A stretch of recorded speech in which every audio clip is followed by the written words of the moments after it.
آج میرے 2 سوال ہیں اور 2 سوال سے پہلے میں کچھ آج کے پروگرام کے بارے میں کمنٹ کر دینا چاہتا ہوں 1 منٹ. جی سر بولیں. سر آپ نے لیکچر دیکھ چکا ہوں میں تقریباً کئی مہینے کیا سال بھر ہونے کو آیا ہے اور حسن اللہ یاری نام کا ایک شخص آتا ہے اور خلیفہ اول اور دوم ان کا خلافت تو دور اسلام کے صحیح ہونے کی بات کرتے ہیں اور اگینسٹ میں ابھی تک کوئی بھی ایسا آدمی نہیں آیا ہے جو جواب دے سکے. جو جواب دینے آتے ہیں جی سر میں کئی بار سے دیکھ رہا ہوں سر جو جواب دیتے ہیں یا تو صرف وہ ہنستے رہتے ہیں, وہ سوچتے ہیں کہ ہم نے اپنا جواب دے دیا ہے, لیکن اصل میں جنتا کو پبلک کو پتہ رہتا ہے کہ جواب کس طرح کا دیا گیا ہے, مکمل ہے نہیں ہے, یہ ہم جانتے ہیں سر. اتنا ٹائم ہو چکا ہے ابھی تک کوئی جواب نہیں ملا ہے. الحمدللہ. بس یہ کہنا چاہتا ہوں مجھے, اور یہ بہت گمبھیر بات ہے سر, بہت ہی گمبھیر بات ہے کہ اتنا بڑا مسئلے کو وہ ہنستے ہوئے کھیلتے ہوئے نپٹا دیتے ہیں کہ ہم نے اپنا جواب دے دیا ہے, لیکن واقعی میں وہ چپ رہتے ہیں, ان کے پاس کوئی جواب نہیں ہے. ہاں بس اب سن لو عزیزو, الحمدللہ. دیکھو سب لوگ جانتے ہیں, جو انصاف ہوتے ہیں ان کو پتہ چل جاتا ہے, اور میں آپ کی خدمت میں عرض کروں کہ یہ کوئی معمہ نہیں ہے. یہ اہل بیت علیہ الصلوۃ والسلام کے مذہب کا اعجاز ہے. حق بہت واضح ہے, یعنی اللہ تعالیٰ نے حجت ایسے واضح کر دی ہے کہ انسان کو بس تعصب کو چھوڑ دیں آپ, باقی سب حق فوراً نظر آ جاتا ہے. ٹھیک ہے نا, اور یہ قیامت تک بھی نہیں آئیں گے. یعنی میں آپ کو بتا رہا ہوں, یہ اگر ان کے پاس دلیل ہوتا, میرے باتوں کا رد ہوتا, تو یہاں پہ بہت آ جاتے. اور کیونکہ مجھ سے میں نہیں کہتا میں بڑا عالم ہوں, میرا علم محدود ہے, مجھ سے بڑے علماء بہت زیادہ ہیں, ان کا مطالعہ مجھ سے زیادہ ہے, انفارمیشن زیادہ ہے, ان کی عمر زیادہ ہے, زیادہ انہوں نے پڑھایا ہے. ٹھیک ہے نا, تو انہوں نے کتابیں دیکھی, اور یہ لوگ ان لوگوں نے اچھی طرح سے میرے باتوں پہ غور کیا ہے, اور اچھی طرح سے میرے باتوں پہ یہ نظر رکھتے ہیں, اور پھر ان کو پتا ہوتا ہے کہ ان کے میرے باتوں کا وہ رد نہیں کر سکتے. یعنی جو باتیں میں کہتا ہوں, میں جن دلائل کو پیش کرتا ہوں, ان کا توڑ نہیں ہے کسی کے پاس. تو اس لیے عرض یہ ہے کہ یہ کبھی نہیں آئیں گے, اور میں کبھی یہ چیلنج نہیں دیتا نا بھائی کہ میں اپنا نام چینج کروں گا, میں پاکستان آؤں گا, تم مجھے ذبح کر دو, طالبان کے حوالے کر دو, میں نہیں کہتا. کیونکہ یہ تو بہت ہی بھیانک ایک انسان کا جو ہے مقدر ہے نا, کہ آپ دشمن کے پاس چلے جائیں, دشمن آپ کو ذبح کر کے رکھ دیں. ٹھیک ہے نا, تو اس لیے میں کہہ رہا ہوں, میں ٹھوس محکم بھرپور ارادے کے ساتھ کہہ رہا ہوں, میرے باتوں کا رد نہیں ہے ان لوگوں کے پاس. اس لیے کہ مجھے یقین ہے, میں نے بہت اس بیک گراؤنڈ کو چیک کیا, ڈبل ٹرپل 100 دفعہ, ہنڈریڈ آف ٹائمز میں نے چیک کیا, میرے ساری باتیں مسائل پہ صحیح ہے. جی سر, بسم اللہ سر میرا ایک سوال ہے. ایک حدیث ہے سر مسند احمد کی 12145, جس میں ہے سر جو آدمی کسی امام کی اطاعت کو لازم نہیں رکھا, یعنی کسی آدمی نے اپنا امام کو نہیں منایا, تسلیم نہیں کیا, وہ جاہلیت کی موت مرے گا. جب یہ سوال میں نے کسی مفتی سے کیا, دیوبندی اور یا سنی مفتی سے, انہوں نے کہا کہ یہاں پر امام سے مراد سلطان ہے, یعنی ہمارے کرنٹ جو سلطان ہے اس time, Pradhan Mantri, prime minister, یا جو بھی کوئی ہمارا سرپرست ہے, اس کی اطاعت کرنا ضروری ہے. میں یہ پوچھنا چاہتا ہوں سر, یہ کیا مراد اس سے کرنٹ کے سلطان کی ہے, یا وہ امام کی ہے جیسے امام زمانہ ہے, ہمیں ان کی اطاعت کرنی ہے. بالکل آپ بات ہے. آپ بھی سن لیں, کوشچن آپ کا بہت بجا اور بہترین کوشچن ہے. دیکھیں یہ مسند احمد میں حدیث ہے, مسند احمد بن حنبل ہے, یہ جلد نمبر 28 ہے, اور یہ مسلم میں بھی موجود ہے, صرف اس میں نہیں ہے. مسلم میں اس کے الفاظ کچھ مختلف ہیں. یہاں پر قال رسول اللہ صلی اللہ علیہ وآلہ وسلم من مات بغیر امام مات میتۃ جاہلیہ, جو بغیر امام کے مرتا ہے وہ جاہلیت کی موت مرتا ہے. یہ حدیث صحیح, شعیب الارناؤت نے کہا یہ حدیث صحیح ہے, جو بغیر امام کے مرتا ہے وہ جاہلیت کی موت مرتا ہے. مسلم میں اس حدیث کو اس طرح نقل کیا ہے, میں آپ کو مسلم میں بھی دکھا دوں. صحیح مسلم کہاں گئی ہے, یہ بہت سارے کتب میں. مسلم میں من مات ولیس فی عنقہ بیعہ مات میتۃ جاہلیہ, جس کے گردن پہ کسی کی بیعت نہیں ہے وہ جاہلیت کی موت مرتا ہے. مسلم کہاں چلا گیا؟ مسلم صحیح مسلم ہے, چاپ دار الفکر. ملاحظہ فرمائیے, من خلع یدا من طاعت لقی اللہ یوم القیامہ لا حجت لہ. اچھا, اور اس کے بعد ہے ومن مات, جو مر جائے, ولیس فی عنقہ بیعہ, اس کے گردن پہ بیعت نہیں, مات میتۃ جاہلیہ, جاہلیت کی موت مرتا ہے. تو یہ اس کا مصداق کون ہے؟ یہ جس کی بیعت آپ کے گردن پہ نہیں ہے، آپ اپنے امام کو نہ بغیر امام کے مر جائیں یا آپ جاہلیت کی موت مریں گے. جاہلیت کا موت آپ کو تو پتہ ہے نا، جاہلیت کا موت ہے یعنی آپ بغیر ایمان کے آپ مر جائیں گے. ٹھیک ہے نا. آپ یہ میرے بھائی شاید ہندوستان میں رہتا ہے، ٹھیک ہے نا. اب ان کے حکمران کون ہے؟ مودی صاحب ہے، جس کے گردن پہ مودی کی بیعت نہیں ہے، ٹھیک ہے نا، وہ اسلام سے خارج موت مرتا ہے. یہ ان کے یہی بنتا ہے نا. یا جو پاکستان میں رہتے ہیں اس کے گردن پہ شہباز شریف کا جو اگر بیعت نہیں ہے، شہباز شریف کو نہ مانے، وہ جاہلیت کا موت مرتا ہے. یا جو مثلا فرض کریں مصر میں رہتا ہے سی سی صاحب ہے، اس کو نہ مانے وہ یہ ہو ہی نہیں سکتا بھائی، کیونکہ بہت سارے ایسے خلفاء ہیں، ایسے حکمران ہیں. میں نے عرض کیا تھا آپ کی خدمت میں، یہاں پہ ایک مناظر صاحب آئے تھے ہمارے ساتھ مناظر کرنے، ڈاکٹر کیا نام تھا، ڈاکٹر زبیر صاحب. میں نے ان کو دکھایا تھا سیوطی صاحب کی جو تاریخ الخلفاء ہے، ان میں ایک خلیفے کا نام ہے ولید ابن یزید ابن مروان. وہ شخصیت تھا کہ وہ حج پہ جانے کا ارادہ کیا اس نے. حج پہ کس لیے؟ اللہ کی عبادت کے لیے نہیں. اس کا ارادہ یہ تھا کہ میں حج پہ جا کر خانہ کعبہ کے چھت پہ بیٹھ کے میں نے شراب پینی ہے. اتنا فاسق تھا، خانہ کعبہ کے چھت پہ جا کے شراب پینی ہے. وہ اپنے ماؤں کے ساتھ زنا کرتا تھا، اپنے بہنوں کے ساتھ تو کہ ماؤں کے ساتھ زنا کرتا.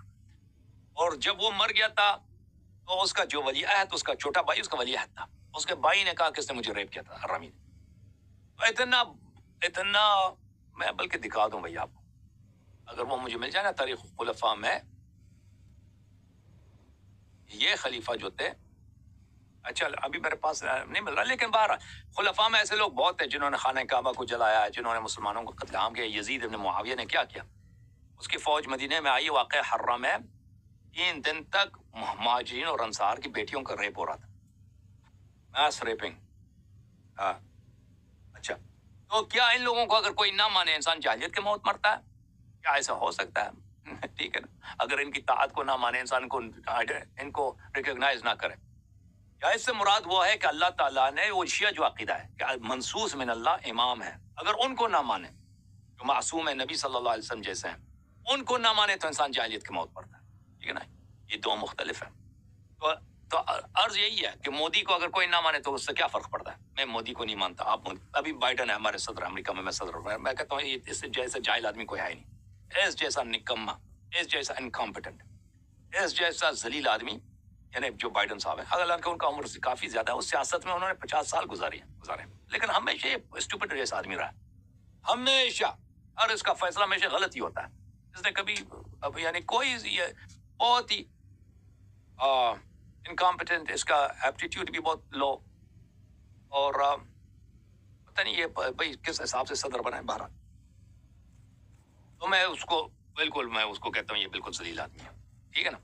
تو آپ کیا اس کا مطلب ہے کہ میں جاہلیت کی موت مروں گا؟ یا نہیں. رسول اللہ صلی اللہ علیہ وسلم کی جانب سے منصوص من اللہ معصوم رسول صلی اللہ علیہ وسلم جیسے واجب التعال لوگ ہیں، اگر ان کو آپ نہ مانیں تو آپ کیا ہیں؟ آپ جو ہیں بن جائیں گے ماتمیتاً جاہل. جی سر. سوال ہے کہ سر تبلیغی جماعت سے ریلیٹڈ پچھلے مطلب کووڈ کال میں بھی اس میں جو یہ تبلیغی جماعت ہے اس پہ بھی بہت کوشچن اٹھائے گئے تھے. تو ان کا کہنا تھا کہ یہ جو کام ہم کرتے ہیں یہ نبی کا کام ہے، جو ہمارے رسول تھے وہ بھی جا کے دعوت دیتے تھے تو ہم بھی ان کی طرح دعوت دے رہے ہیں. تو یہ میں پوچھنا چاہتا ہوں، یہ تبلیغی جماعت ہے، کیا قرآن پاک سے حدیث سے ثابت ہے کہ اس طرح سے گھر سے نکلنا، بیوی بچوں کو چھوڑنا 2 سال 4 سال 40 دن، یہ ٹھیک ہے یا نہیں صحیح ہے سر؟ ہاں بھائی، تبلیغ کرنا، تعلیم دینا، یہ تو اچھی بات ہے نا. تعلیم دینا سنت کی، قرآن کی، بشرط کہ صحیح انسان سکھائے، خود سیکھے، دوسروں کو سکھائے، اور اس راہ میں انسان محنت کرے، یہ تو اچھی بات ہے. بدعت نہ سکھائے. اب تبلیغی جماعت ان کا عادت دینی بدعت ہے، وہ الگ بات ہے، لیکن جو خالص سنت کی باتیں، نماز کی باتیں لوگوں کو سکھاتا ہے، یہ بہترین کام ہے. اس سے دنیا میں بہتر کام ہے ہی نہیں. لیکن اس کا مطلب یہ نہیں ہے کہ پھر آپ کے بیوی بچوں کا حق ضائع کریں. ٹھیک ہے نا. بھی اس کے ساتھ بیوی بچوں کا حقوق بھی ہوتا ہے، وہ بھی واجب ہے، وہ بھی دینا واجب ہوتا ہے. اور لوگوں پہ بوجھ بننا، کیا بھائی مسجد میں گئے ادھر کھانا لوگوں سے بھیک مانگ کے کھانا کھا رہے ہیں، وہ بھی درست نہیں ہے. تو دیکھیں، تعلیم دینا اس سے بہتر کام ہے ہی نہیں دنیا میں. انسان خود سیکھ لے دین کی بات ہے. ایک منٹ میں نے آپ کو میوٹ کیا کیونکہ آپ میری آواز واپس آ رہی ہے اس لیے. تو دین کی باتیں سن لیں اور دوسروں کو سکھائیں. لیکن یہ تبلیغی جماعت جو ہے اس کا سروکار ہی نہیں ہے. تبلیغی جماعت ہے کچھ منحرف افراد کا اور بدعتی افراد کا. وہ کچھ انہوں نے حق ملایا, کچھ اس میں بدعتیں ملا دیا, اسی کو وہ پروپیگیٹ کر رہے ہیں, اسی کو وہ پھیلا رہے ہیں. لیکن اگر وہ صحیح باتیں یعنی جو رسول اللہ صلی اللہ علیہ وسلم کی صحیح سنت ہے, جو کن سے ماخوذ ہے, اہل بیت علیہ السلام سے ماخوذ ہے, وہ اچھی طرح سے انسان سیکھ لے, پھر جا کے نا گاؤں میں جا کے ایک ہفتے کے لیے لوگوں کو سکھائے, پھر اپنے گھر آ جائے, پھر ایک مہینے کے بعد پھر جائے گاؤں میں یا کسی دوسرے شہر میں نوجوانوں کو تعلیم دے دے. یہ بہت اچھی بات ہے, یہ بہت اچھی بات ہے اگر کوئی کرے. کانسیپٹ اچھا ہے لیکن یہ تبلیغی جماعت والے اس کانسیپٹ سے ان کا کوئی تعلق ہی نہیں ہے. ٹھیک ہے نا. اچھا, ہجرت کرنے کی کیا مینڈیٹری ہے اس میں؟ نہیں, کوئی اگر تعلیم کے لیے اگر ضروری ہے, مثلا کسی جگہ پہ آپ کو ضرورت ہے, آپ چلے جائیں, اس کے بڑا ثواب ہے. تو لیکن اگر وہاں پہ ضرورت نہیں, آپ اپنے گاؤں میں, اپنے شہر میں, اپنے علاقے میں, وہاں پہ آپ کر سکتے ہیں, اپنے علاقے میں کر لیں. ایک سوال ہے سر سجدے سے متعلق. میں نے جب بھی دیکھا ہے سر, جیسے میں ادھر ادھر گیا ہوں, تو کیا سب سے پہلے تو میں پوچھنا چاہتا ہوں کہ سجدہ جو ہے وہ اللہ کے سوا کسی اور کو جائز ہے یا نہیں ہے. دوسری بات, میں نے دیکھا ہے بہت سارے جو شیعہ حضرات ہیں, جیسے ہی اندر مسجد ہو یا امام بارگاہ ہو, جاتے ہی سب سے پہلے سر سجدہ کرتے ہیں. یہ سجدہ سر میں پوچھنا چاہتا ہوں, یہ اللہ کے لیے ہوتا ہے یا امام کے لیے ہوتا ہے؟ ان کے دل میں سر یہ رہتا ہے کہ ہم امام کے سامنے جھکنا چاہتے ہیں. دیکھیں, شیعہ مذہب میں اللہ کے علاوہ کسی اور کے سامنے سجدہ کرنا حرام ہے. یہ بعض لوگ نہیں جانتے اس بات کو. تو جو لوگ آپ کہتے ہیں نا مسجد جا کر یا امام کا جا کے سجدہ کرتا ہے, وہ کس کے لیے سجدہ کرتا ہے؟ وہ تو اس کے دل میں ہے نا. اگر وہ اللہ کے لیے سجدہ کرتے ہیں یہ تو بہترین کام ہے. یہ کوئی کہہ سکتا ہے بھائی اللہ کے سامنے سجدہ کرنا یہ غلط بات ہے, اس کے لیے کوئی وقت بھی معین نہیں. آپ کسی بھی وقت اللہ کے سامنے سجدہ کریں, شکر ادا کریں, استغفار کریں, بہترین کام ہے. لیکن غیر اللہ کے لیے, اللہ کے علاوہ, چاہے وہ پیغمبر ہے, چاہے فرشتہ ہے, چاہے امام حسین علیہ السلام ہے, کسی کے سامنے سجدہ نہیں کر سکتے. اس کے دلائل کیا ہیں؟ دیکھیں, جو یہ ذاکر حضرات کہتا ہے سجدہ تعظیمی, اس کو آپ مان لیں. سجدہ تعظیمی شریعت میں کوئی چیز نہیں ہے بھائی. ملاحظہ کریں, حضرت آدم علیہ السلام کے سامنے ملائکہ نے جو سجدہ کیا تھا وہ اللہ کے لیے کیا تھا. آدم صرف ایک قبلت ہے, وہ کسی سجدہ اللہ کے لیے تھا. یعقوب علیہ السلام نے جو یوسف علیہ السلام کے سامنے سجدہ کیا تھا وہ اللہ کی شکر کے لیے سجدہ کیا تھا. اور یعقوب علیہ السلام مسجود جو ہے اللہ تھا, مسجود اس میں یوسف نہیں تھا. میں سب اہل بیت علیہ السلام کے احادیث سے آپ کے سامنے پیش کروں گا. یہ کتاب وسائل الشیعہ جزء 6 چاپ مؤسسۃ آل البیت علیہم السلام. یہاں پہ ملاحظہ فرمائیے صفحہ نمبر 385 میں. بلی رسول اللہ صلی اللہ علیہ وسلم, حضرت امام جعفر صادق علیہ السلام فرماتے ہیں کہ رسول اللہ صلی اللہ علیہ وسلم ایک دن اپنے اصحاب کے ساتھ بیٹھے تھے, وہاں سے ایک اونٹ گزری ہے. فجاء حتى ضرب بجرانه الارض ورغا, وہ اونٹ آ کے اس نے اپنے سینے کو زمین پہ مارا ہے, اپنے گردن کو زمین پہ لگایا. رسول اللہ صلی اللہ علیہ وسلم کے سامنے بہت ہی محبت کا اظہار کیا, تذلل کا اظہار کیا. صاحب ایک شخص نے وہاں پہ کہا, یا رسول اللہ اسجد لك هذا البعير, یا رسول اللہ کیا اس اونٹ نے آپ کے سامنے سجدہ کیا؟ فنحن احق ان نفعل, ہم بھی سجدہ کریں آپ کے سامنے, ہم آپ کے صحابہ, اگر ایک اونٹ آ کے سامنے اس طرح زمین پہ اپنے آپ کو مار دیتا ہے تو ہم بھی کریں. وہ اس میں نہیں ہے, اس حدیث میں یہ نہیں کہ اونٹ نے سجدہ کیا تھا, اونٹ نے اپنا سینہ, گردن وغیرہ زمین پہ لگایا.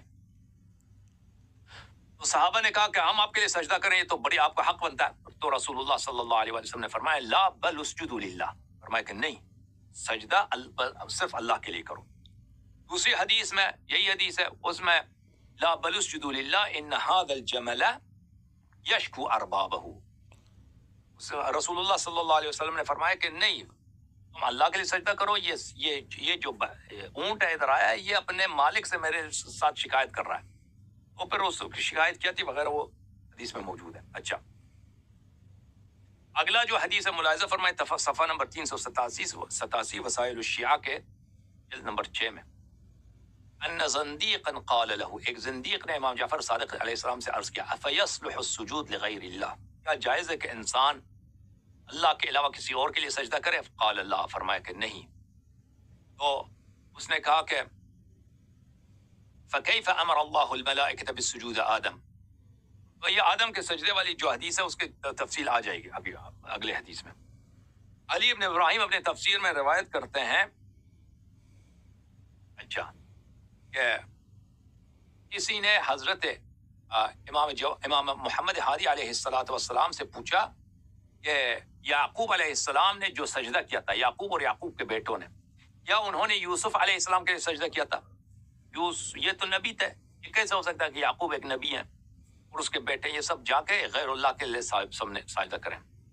فرمایا اما سجود یعقوب وولدہ فانہ لم یکن لیوسف. حضرت امام ہادی علیہ السلام نے فرمایا، ہمارے 10ویں امام علیہ السلام نے فرمایا کہ یعقوب علیہ السلام نے جو سجدہ کیا ہے اور اس کے بیٹوں نے سجدہ کیا، انہوں نے یوسف کے لیے سجدہ نہیں کیا. انما کان ذلک منہم طاعتا للہ وتحیۃ لیوسف، یہ اللہ کی طاعت میں اور یوسف علیہ السلام کو سلام کرنے کی بات تھی.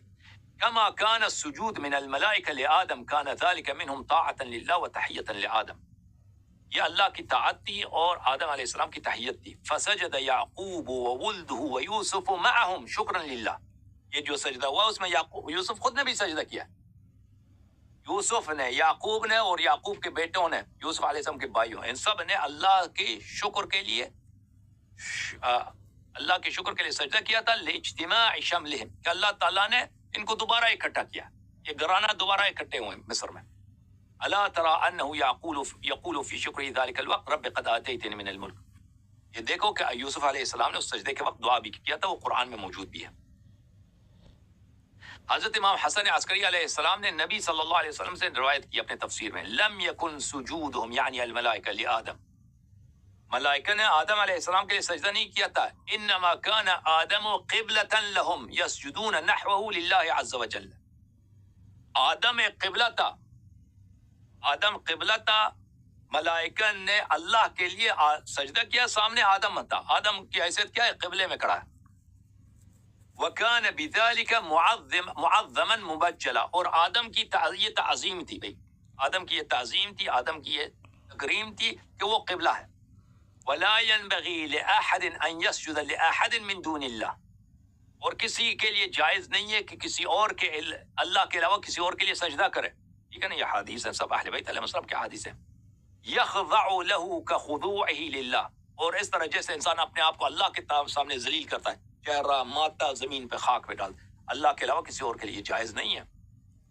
وَيُعَظِّمُهُ بِالسُّجُودِ لَهُ كَتَعْظِيمِهِ لِلَّهِ، اور اس کے لیے تعظیم کرے جیسے اللہ کے لیے سجدے میں تعظیم کرتا ہے، کسی اور کے لیے چاہے پیغمبر ہو، امام ہو، یہ جائز نہیں ہے. وَلَوْ أَمَرْتُ أَحَدًا أَن يَسْجُدَ هَكَذَا لِغَيْرِ اللَّهِ، اگر یہ جائز ہوتا کہ انسان کے لیے جائز ہوتا کہ اللہ کے علاوہ کسی اور کے لیے سجدہ کرتا، تو فرماتے ہیں لَأَمَرْتُ ضُعَفَاءَ شِيعَتِنَا وَسَائِرَ الْمُكَلَّفِينَ مِن مُتَّبِعِينَ، کہ میں اپنے شیعوں کو، عام جو اشیاء عوام ہیں اور ہمارے جو پیروکاروں کو، میں ان کو حکم دیتا ان يسجدوا لمن توسط في علوم علی وصی رسول اللہ صلی اللہ علیہ وسلم، میں حکم دیتا کہ ہمارے شیعہ سجدہ کریں، کس کو؟ ہمارے روات احادیث کو، جو اہل بیت علیہ السلام کے علوم کو شیعوں تک پہنچتا. اگر شیعہ جائز ہوتا نا تو میں حکم دیتا کہ جو اہل بیت علیہ السلام کے علوم، ان کے احکام، ان کے اقوال آپ تک پہنچاتے ہیں، شیعہ عوام کو حکم دیتا کہ ان کے سامنے سجدہ کر دیں، لیکن یہ جائز نہیں ہے. وَمَحْضُ وِدَادِ خَيْرِ خَلْقِ اللَّهِ عَلِيٍّ بَعْدَ مُحَمَّدٍ رسول اللہ صلی اللہ علیہ وسلم، جو لوگ وَمَحْضَ وِدَاد، اور جو شخص جو راوی حدیث ہے اور اس کی محبت خالص ہے امیر المؤمنین علیہ السلام کے لیے، تو عرض یہ ہے کہ میرے بھائی اہل بیت علیہ السلام کے احادیث میں یہ موجود ہے کہ غیر اللہ کے لیے سجدہ نہ کریں. اس کے علاوہ میں آپ کو ایک اور، کیونکہ بعض ذاکرین نے اعتراض کیا تھا نا اس مسئلے پر کہ میں نے کہا غیر اللہ کے لیے سجدہ نہیں ہوتا، تو اس کے جواب میں مزید سنیں روایت. یہ کتاب مستدرک الوسائل و مستنبط الوسائل جزء رابع، یہاں پر حدیث ملاحظہ فرمائیے امیر المؤمنین علیہ السلام نے اس آیت کے ذیل میں وَأَنَّ الْمَسَاجِدَ لِلَّهِ فَلَا تَدْعُوا مَعَ اللَّهِ أَحَدًا، مساجد اللہ کے لیے، اللہ کے علاوہ کسی اور کو کی عبادت نہ کیا کرو. یقول ما سجدت به من جوارحك، امیر المؤمنین علیہ السلام نے فرمایا کہ اس آیت کا مطلب یہ ہے کہ جن اعضاء کے ساتھ تم سجدہ کرتے ہو، تم جن اعضاء کے ساتھ تم سجدہ کرتے ہو یہ اللہ کے لیے ولا تدعوا مع اللہ احد، اللہ کے علاوہ کسی اور کی عبادت نہ کرو. اچھا، ورفع حضرت امام جعفر صادق علیہ السلام سے روایت تفسیر عیاشی میں ورفع ابویہ علی العرش وخروا له سجدا، حضرت یوسف علیہ السلام کی کہانی میں کہ اپنے والدین کو اپنے ساتھ تخت پہ بٹھایا اور انہوں نے اس کے لیے سجدہ کیا. یہ کس کے لیے سجدہ کیا؟ کان سجودہم ذلک عبادۃ للہ، یہ ان کا سجدہ اللہ کی عبادت کے لیے تھا. ٹھیک ہے نا؟ تو یہ روایات ہمارے کتب میں موجود ہیں بھلی، اور اس کے علاوہ بھی احادیث موجود ہیں ان کتب میں. میں اسی مقدار پہ اکتفا کرتا ہوں میرے بھائی. ٹھیک ہے نا؟ اچھا ابھی آپ کو جی سر مزید بولیں. بس سر یہ کہنا چاہتا ہوں کہ سر اب تو بات ابو بکر اور عمر کے اسلام کی ہے، تو انجینئر محمد علی مرزا، جاوید گہمدی، طارق مسعود یہ کہاں پر ہے سر؟ کب جواب دیں گے؟ نہیں دیں گے، اتنی بڑی عوام چلتے ہیں اور جواب دینے کی سر ہمت نہیں ہے، چلے گا کام. یہ بھائی یہی کوشش کریں گے کہ مجھے کسی طرح سے قتل کر دیں، بس یہی کر سکتے ہیں. یہ جواب نہیں، ان کے پاس کبھی جواب نہیں. تھینک یو سر، اللہ آپ کو جزائے خیر. اللہ حافظ.